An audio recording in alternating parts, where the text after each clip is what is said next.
Welcome to the Georgia Lacrosse officials presentation on clock, mercy rule, and overtime, NFHS boys lacrosse rules, and we are using the 2025 Federation rules for the spring season. All right, the standard game length for a lacrosse game, a varsity lacrosse game, is 4 12-minute periods or quarters. For a junior varsity game, we're going to do 4 10-minute periods with no overtime. And for youth leagues, you're going to get various lengths, 12-minute stop time, 20-minute running time. You might do halves, you might do quarters. You're always going to have to double check.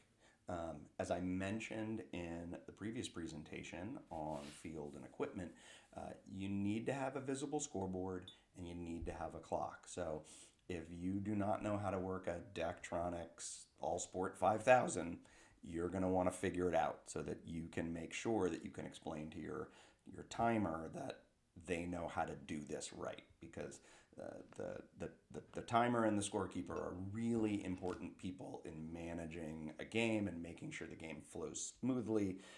It's a big headache when this goes wrong. So, the rule itself is not that difficult. It's one of the shorter rules in the book. It's Rule 3.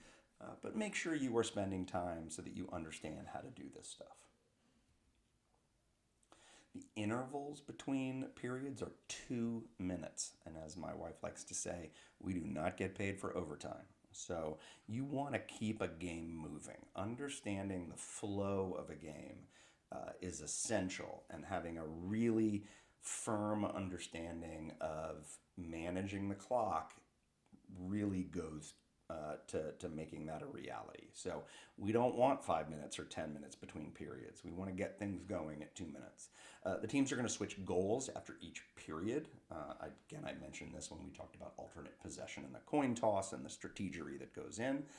Halftime is 10 minutes, but that halftime may be extended for, senior night, or, the dedication of a new turf field, or the retirement of a coach or athletic director. There's all sorts of stuff that happens. And so we want to be flexible with that, and we want to make sure that we are talking to the home coach and reaching out to the home coach before the game in order to find out what that's going to be like. Now, in between these periods and at halftime, that's important time for coaches to ask questions. We will often do stick checks and equipment checks on players. And, this is time when you are what we're going to call dead ball officiating. And it's one of the more critical times that we need to be aware of. But we'll get into that later. Lacrosse is somewhat different, that in the final 2 minutes of play, the rules kind of change. Right? This is Rule 2-3. In the last 2 minutes of the game, a team that is ahead by 4 or fewer goals is required to keep the ball in their attack box once they have satisfied the first 10-second count. And you see the official here on the right giving the stall warning. They don't do this anymore in college lacrosse. You can see this is Maryland, and this is the NCAA playoffs. And we don't do that. We have a shot clock in college lacrosse. In high school, we still have these counts and these timing rules. So the team that is ahead, once they cross the midline and they are in possession, and they are you do not have 5 or more goal differential, so it's a 1, 2, 3, or 4 goal game. They are required to get the ball into their attack box within 10 seconds, and once they get it in there, they got to keep it in there. So you're seeing the official give what we call the get it in, keep it in signal. Now, when can officials and when should the officials stop the clock? We've talked about out of bounds, so ball or player in possession goes out of bounds, you are going to kill the clock. We're going to talk about play-ons in another presentation, but this is something that was stolen from soccer. And if you know that there has been a foul, but the player maintains their advantage and possession, we're going to hold killing the clock, because why would we kill the clock for a loose ball technical foul to simply say you get the ball back when they already have the ball? However, if the player does not maintain their advantage in possession, we're going to kill the play. Okay. Foul by the offense immediately kills the play. A goal is scored, we are going to kill the play. Request for a timeout is granted by officials, is really important here. Team needs to be in possession, touching the ground, needs to be a player on the field or the head coach. Injury or loss of required equipment. We've talked about our new definition of scrimmage area. Goalie loses required equipment in the crease. Outside of the crease, the goalie is considered just a regular field player. Inside the crease, if the goalie loses their cross, their throat protector, their helmet, their chest protector, we are going to kill the play.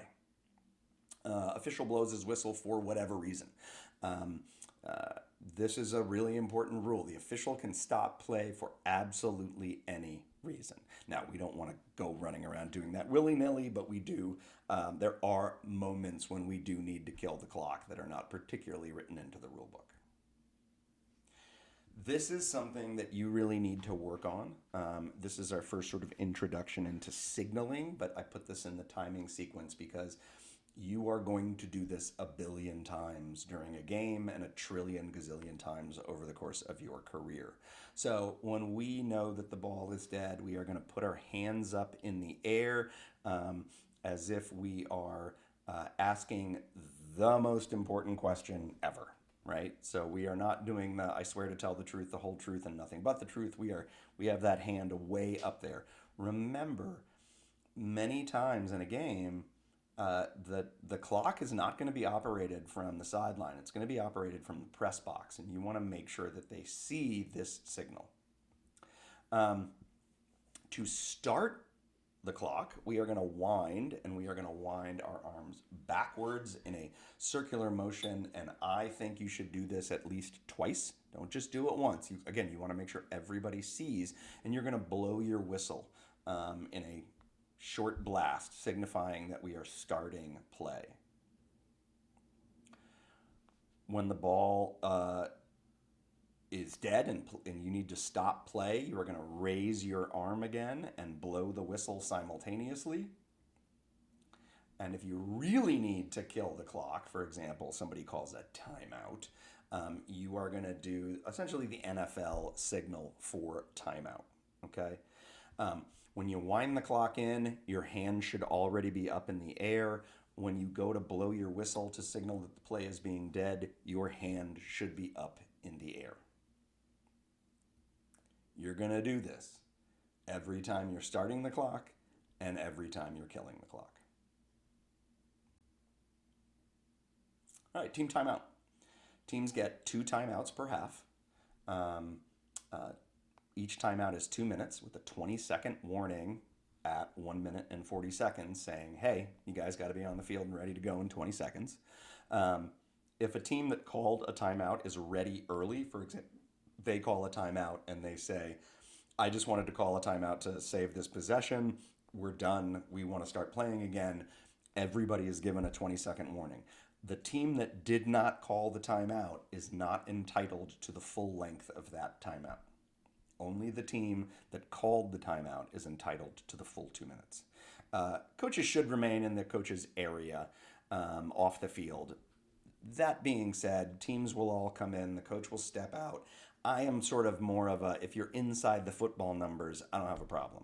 But a coach cannot come onto the field standing next to the crease to talk to the goalie during a dead ball, okay?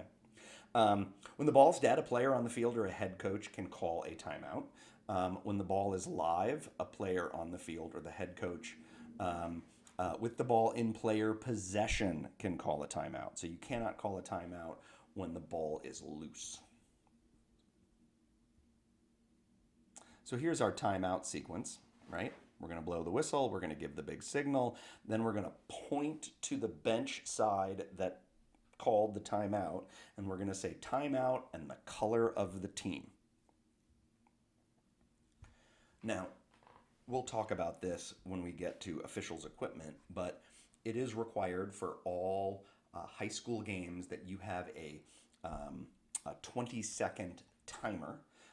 In this case, this particular version of a 20-second timer is 20 seconds if you go in one direction, and if the toggle switch goes in the other direction, it is 1 minute and 40 seconds. So when a timeout is called, once teams have crossed and gone to their respective huddles, you are going to activate your 1 minute and 40-second timer. If you do not have a timer that has the 140 feature, you can essentially use your watch. But you, again, in order to maintain the flow of the game, we don't want these things to go on too long, right? Once the teams have crossed and once they're in their huddles, again, we're going to be good dead ball officials. This is when we're going to write down on our scorecard the team that took the timeout and when they took the timeout. And so you're going to write in the first quarter, blue took a timeout at 1 minute and 23 seconds. You just don't want to mark an X and say, well, I know they took a timeout. A coach is going to say, hey, I have 2 timeouts remaining. You are going to say, no, coach, you have 1 timeout remaining. And he's going to say, no, I have not called a timeout. And I'm going to say, in the third quarter at 8:53, you called a timeout, right? It's better than just saying, nuh-uh, yuh-huh, right? We don't want it this, that, and the other. All officials should mark this on their card, and the scorekeeper should mark this, right? So again, this is really important. When that 140 has been reached, or a team says, hey, we're ready to go out and play, you are going to put your hand up in the air and pump down, and that signals that the 20-second timer has been activated, and all teams have 20 seconds. You do not need to scream this. You do not need to yell this. You say simply, gentlemen, we're going to be ready for play in 20 seconds. Timer's on. So, a couple of things to note when a team calls a timeout. Don't take your eyes off mixed colors. In this case, we've got red players and white players are sort of walking to their sidelines, and nothing good happens when you're not playing lacrosse and you've got mixed colors interacting, okay? Once teams are in their respective huddles, this is when you start your timer. You're going to meet with your partner. You're going to mark your scorecard. When that 1 minute and 40 seconds or 100 seconds is up, right, you're going to start your 20-second timer and signal timer on. Again, no need to yell. Always let both benches know how many timeouts they have remaining. White, you have 2 timeouts. Blue, you have 1 timeout. All right, officials timeout, Rule 424. Officials can suspend play for any reason. Most often than not, it's going to be harsh weather conditions. If you've got lightning, you're going to immediately stop play. Folks running around with metal sticks in an open field with lightning is not a good plan. But it can get really bad. It's too dark, it's too muddy, it's too icy, it's too snowy, and nobody can see the ball. Player losing equipment. Remember, we're erring on the side of caution now. So if a player loses required equipment, we're going to kill the play. An injured player is slightly different. That's an immediate whistle if it's in the scrimmage area. However, we are not going to stop play for a player who is not in the scrimmage area immediately if there's a scoring play in progress, right? We don't want somebody going on a fast break to take the game-winning shot and somebody just falls down and says, my knee hurts, okay, or my calf cramped. Now, if an injured player is seriously injured, you are going to stop play immediately, right? Safety never takes a holiday. But sometimes there's a little leeway in how quickly we stop play. All the fans will be screaming and yelling at you, and the coaches will be yelling at you that you do not love the children. But we'll get to that in the rule book. Excessive blood, open wound, or blood on the uniform, you're going to send the player off to be treated. And then this is the classic example of an official may suspend play for any reason. This was at Vail a couple of years ago. There's a lovely tournament out at Vail, and our president, Mike Culver, I believe, is on this game. And so here's a baby moose just running around on the lacrosse field. Now, we do not want anybody getting injured, including the baby moose, so we are going to suspend play and sort of see what happens here.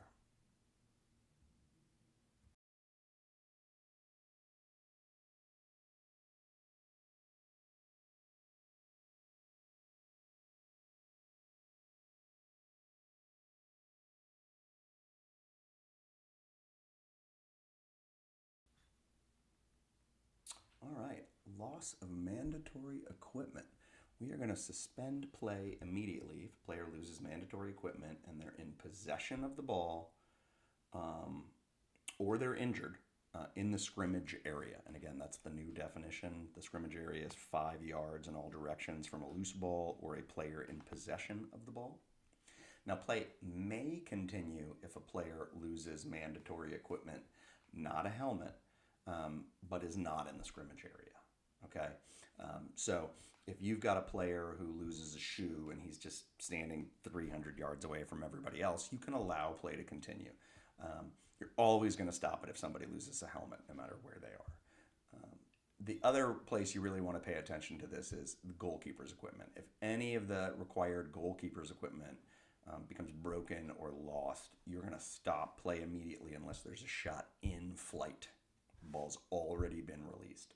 The image you're looking at on the right here is the Notre Dame game against Duke, where Kavanaugh had the ball 10 seconds left in the game, and he's running down to we think is what is going to be the game-winning goal, but he loses his shoe, and play is stopped immediately because he has lost required equipment, and he was within 5 yards of play here. He doesn't lose his helmet, but he does lose mandatory equipment. Injuries. Stop play when appropriate, and that means there is a non-scoring opportunity, and really what you want is, even if there's not a scoring opportunity, you want a player to be in possession. So you see somebody fall to the ground, you see somebody grab their leg or their knee or their shoulder, the ball's loose. If somebody's about to pick it up, wait for that person to pick it up, because if they have possession, that team is going to retain possession. If you kill the play, and there are times when you have to do this and the ball is loose, we have to go alternate possession. And I would personally prefer the teams to work it out on their own rather than me to step in. Now, if we have a devastating injury and you immediately know this kid needs serious medical attention, kill the play, right? Safety never takes a holiday. But if we are going down the field on a scoring opportunity, we've got a fast break, or we've got a play right around the crease, you're going to wait until that scoring opportunity ends. And as soon as it's clear to you that they've turned away or they've passed behind the cage, then you kill it. But these are the two things you want. You don't want a scoring opportunity in progress, and you want a player in possession. Once you have called timeout, and this is an official's timeout, this is not charged to anybody or a team, coaches may only attend to their player who is injured. So a coach can come on the field in this situation and talk to their player. They can't talk to you. They can't argue with you about calls. They can't coach their defense. They can't coach their offense. They can attend to the player who is injured. Make sure the trainer is called or 911 is called if it's serious. If you have any of these issues, you are going to want to reach out to your assigner as soon as the game is over, or if there is a delay in the game, you may want to reach out to that assigner sooner rather than later, because they're definitely going to get a phone call about the injury from the coach, from the AD, from parents, from a zillion other people, and you want to give them a heads up. Never rush a player off the field, and you don't really want to attend to a player who is hurt, right? That is the job of the trainers and the coaching staff to make sure that happens. If a player leaves the game because of an injury, they may return at the next dead ball following the resumption of play. So think about this. Player is injured and a coach comes to you and says, I'd like to call timeout so that he can come back in. He wants to buy him back in with a timeout. You're not allowed to do that. You have to have a whistle resuming play with this player on the sideline, and he can't come back in until you have a whistle stopping play. So a goal, ball goes out of bounds, a foul, you kill a play on. Think about the things we talked about in the timing presentation. So once the whistle has started play again, if the team is in possession of the ball, that coach can call a timeout and get that guy back in.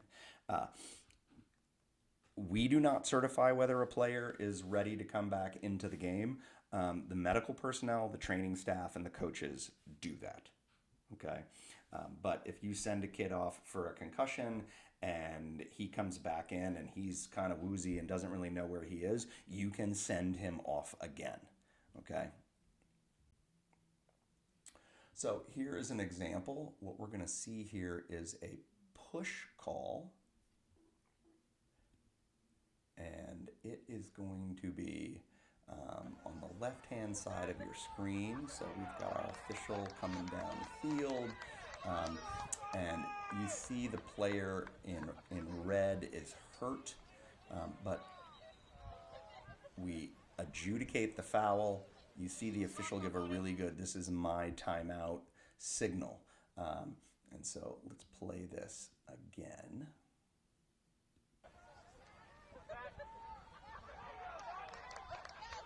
Yeah, I'm not really sure what happens to this player in red. I mean, this could easily be a cramp. You see these a lot. Again, we give the loose ball push, and then we give the timeout signal. Now, you will see players all taking a knee here. There is no rule that says players need to take a knee when you have an injury timeout. You can, if it's a hot day, you can send everybody to the sideline to get water. If you think the injury is going to be there for a long time, get these players over to their sideline and just sort of manage it as if it's a regular timeout, right? Watch for mixed colors going in between. But you will hear fans and players and coaches saying, they're not kneeling, that's unsportsmanlike. No, it's not.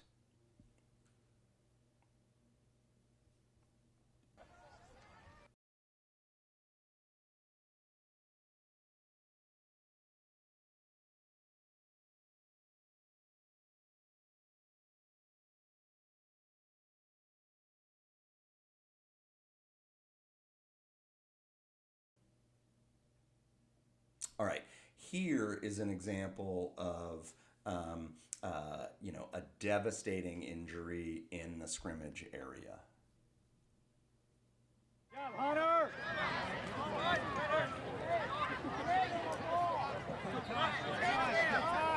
So all of this right here is legal play. Right,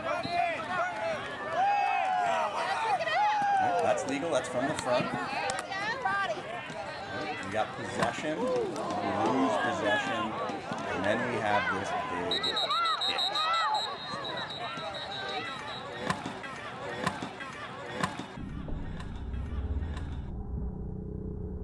So now we're going to see this in slow-mo. Right, watch 59 in red. We're going for the loose ball. And 59 is going to ear hole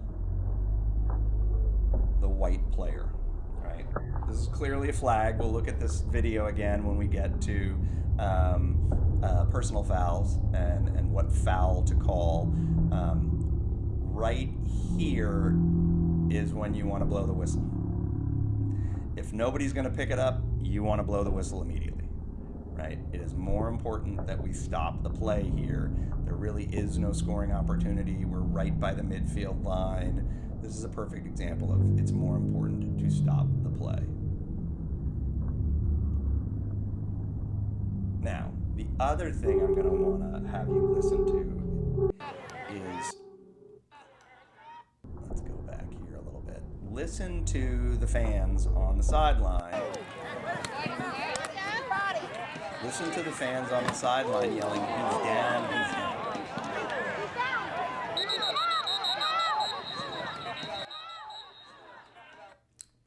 You hear the official yell flag down, so we know we have a flag on this play. That is what you yell when you throw your flag, to alert everybody that we have a flag on the play. And you hear the woman yelling, he's down, he's down, he's down. Just because somebody falls down does not mean that it's an immediate stoppage of play, right? This is the point I'm trying to get to you. Now, in this case, this is a place where I would stop play immediately because that is a brutal hit. That is helmet-to-helmet contact. And it's nice in that red quickly picks the ball up. You can kill the play. Now, we also have a flag down here. So it sort of doesn't matter that somebody needs to pick the ball up because the flag is going to denote possession. We know that white is going to get the ball here because the flag's on red. Hunter!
All right, situational awareness. Um, when are folks going to want to call a timeout? It is really important to think like a coach. Is their player in trouble? Are they getting double teamed in the corner and they can't really get out of it, and you're about to lose possession and it's a critical moment in the game? If you're the trail official or the lead official, you want to be listening for that timeout. And remember, you've got to make sure, does the team have possession of the ball when that timeout is called? Uh, if a team is clearing the ball, I have hinted at this, a team has 20 seconds to go from their defensive end of the field over the midfield line. Ball can be loose or in possession. And then once you have possession for the first time on your offensive end of the field, you have 10 seconds to touch it into the box. These counts, when they start to get low, you want to make sure that you know that a team might be wanting to call a timeout. If they call a timeout and they are in possession of the ball, the counts reset. So if you're at 9 on a 10 count, it goes back to 0. If you are at 19 on a 20-second count, team calls timeout, you're going to restart play with a brand new 20-second count. Momentum swings, right? Team's just given up the third goal in a row, and now it's 6-3. A coach may want a timeout. So as you get the ball out of the goal and are heading upfield to do the face-off, you want to glance over at that team and think to yourself, is he going to call a timeout so he can sort of get everybody right, put everybody back on the same page, and start over. End of a period, right?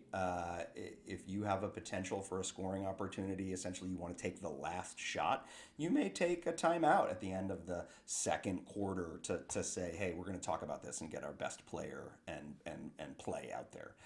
Last 2 minutes of a game is an important one, particularly if it's tied or you need a goal to tie. First possession in overtime, you are almost always going to get a timeout. Team wins the face-off in overtime, heads down. They're going to want to call a timeout so that they can really talk about what they want to do. And the last one I'm going to think of is an odd request for a timeout. If you get a timeout call and you are thinking to yourself, why is this coach calling timeout? My suggestion to you is to count the number of players who are on the field and in the offensive or defensive end of the field. Oftentimes you will hear a timeout call, you think everything's okay, so you grant the timeout, and then you start going 1, 2, 3, 4, 5, 6. Ooh, you have 7 people on this side of the field on your offensive end. You then turn to the coach and say, Coach, you are offsides. You are not entitled to call a timeout. It is going to be white ball going this way. Right? Here is an example of what I'm talking about when I say the player is in trouble. So in this case, you have the blue player near the sideline being double teamed. Coach is a little worried, and you're going to hear the whistle. This is a 3-man crew, so in this case, that's the trail official. And he comes up, he gives the signal, he points to the team that called the timeout with both arms. And then we are going to manage. This is what I mean by mixed colors. Suddenly you have lots of players running through each other. We really want to make sure that we're managing that and no shenanigans happen.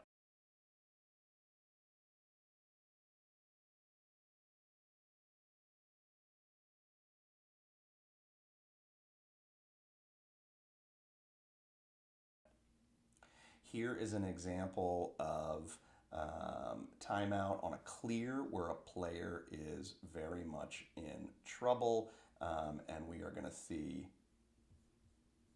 this happen.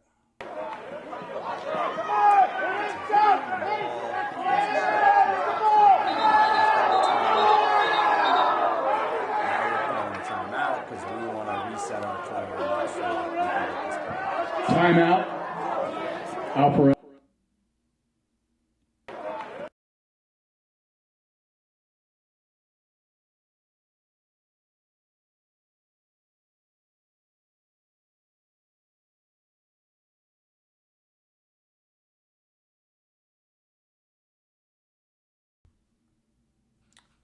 All right, the mercy rule. The NFHS rule says that if there is a 12-goal differential in the second half of a game, the game moves to running time. And so you will only stop the clock for timeouts. So you don't stop the clock when the ball goes out of bounds. You're still going to do all your mechanics. You don't stop the ball for a goal. You only stop the ball when the official awards a timeout, an injury timeout, or takes an official timeout. Once the running clock starts, you don't go back. So even if the differential gets down to 11 or 10 or 9, once we've gone into the running clock situation, it's going to be a running clock for the remainder of the contest. Now, in Georgia, the GHSA has adopted a rule modification. It is a 10-goal differential at any time in the game. So, for those of you who are taking the USA Lacrosse Federation high school test, the answer to when should you have a mercy rule running clock is going to be a 12-goal differential.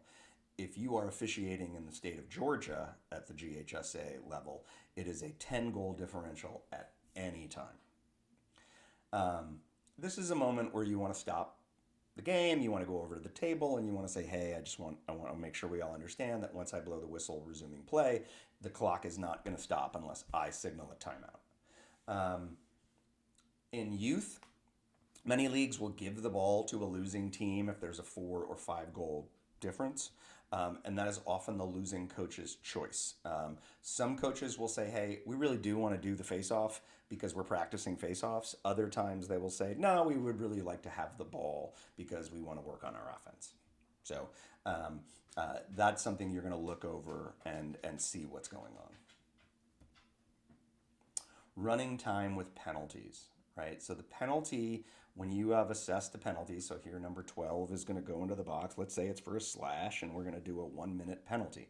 That penalty begins with the next whistle resuming play. So in the case of running time penalties, you are going to essentially use a stopwatch that says a minute, and you are going to hit start on that countdown timer as soon as the whistle resuming play starts. It does not stop. So if the ball goes out of bounds, that penalty clock keeps running. If somebody,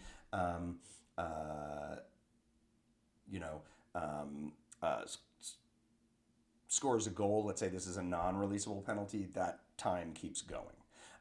They are not time and a half in a high school game. Oftentimes in youth leagues, you do a lot of sort of 20-minute halves with a 5-minute halftime.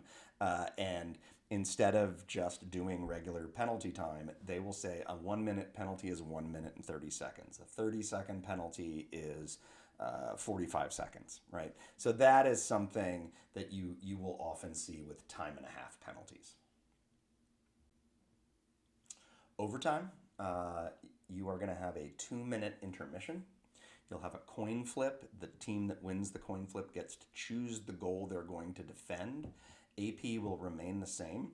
You put 4 minutes up on the clock, and the next goal wins.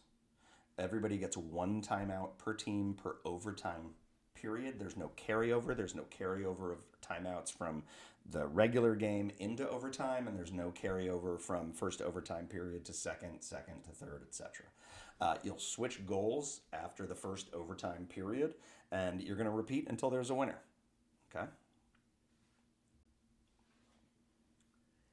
Interruption of play. Periods can be reduced due to unusual circumstances if both coaches and referees agree. You also might stop the game and decide to replay it later, and so you're going to continue that game from the point of interruption. In that case, you got to confirm and write down all the details. This is why having a book is really important. You want to know who's got timeouts, what the score is, what the penalties are on every single player, because if you get 5 minutes of personal fouls, you are disqualified from the contest. So if you've got a player who's got 2 fouls, or even 2 fouls, and you're going to continue the game later on, that's important information that everybody needs to know. I suggest taking a picture of the book with your phone, and that way you know all the information that you need. The GLOA is involved in a number of memorial funds, and we support those through our members donating game checks, as well as making regular donations. And we have three charitable funds that we contribute to. The Ron Maloney Fund enables high school players who best exemplify Ron's spirit. He was one of the founding members of the GLOA back in the 90s.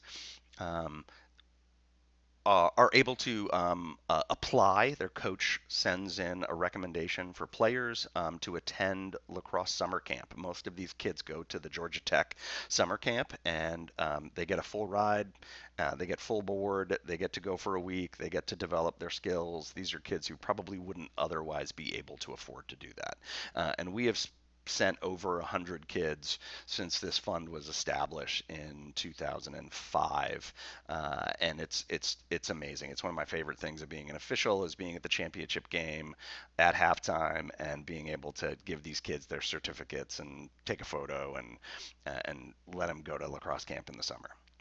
The Kevin Moore Fund. Kevin Moore was one of the, again, earlier officials in the state, and he essentially had my job. He was the lead trainer for the GLOA.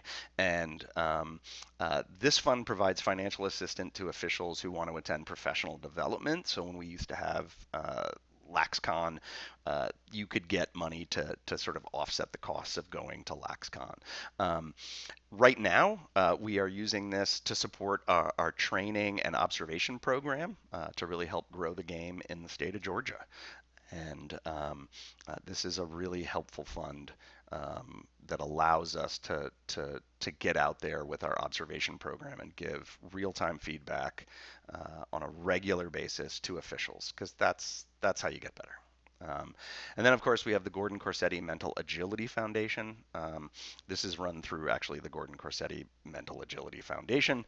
Um, uh, Gordon's father, Lou, is heading this up, and this raises funds for suicide prevention and mental illness research. Gordon was a good friend of mine and one of the really important guys who took the training program here in Georgia and then later at USA Lacrosse and really elevated it to a level that it had not ever been at. More information on this can be found at galaxref.com. If you're interested in making a donation to any of these funds, please contact president at galaxref.com. You can also shoot me an email or a text. But I know a lot of folks outside of Georgia use these presentations, and if any of you could help us out with any of these really wonderful causes, that would be lovely.